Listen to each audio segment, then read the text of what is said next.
is, when I watch your shows and when I watch TED, I feel like it's watching how my mind actually works on screen, come to life on screen, and I think, isn't that scary? I think that's true for a lot of people. So can you talk about how your mind works and then how you channel that into some kind of cohesive storyline?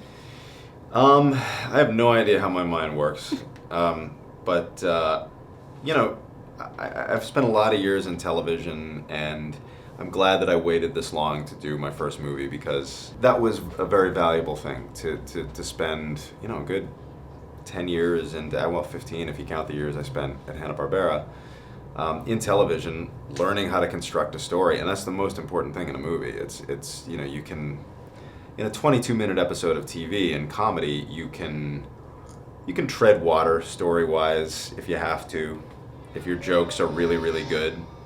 But if you try to do that in a movie, you're sunk.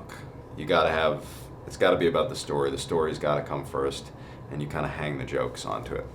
Some of the references too seem like such a shout out to your childhood, and then by proxy mine, even the Flash Gordon, and even just the idea of a stuffed creature kind of walking around and talking. So how much fun was it for you to revisit those things that you loved growing up?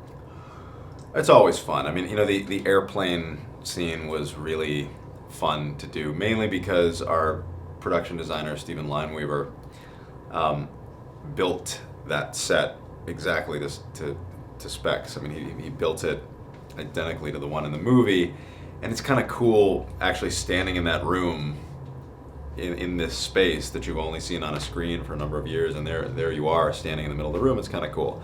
So that was scenes like that, I suppose, are a little self-indulgent, but it's basically, the spirit of that is, hey, let's all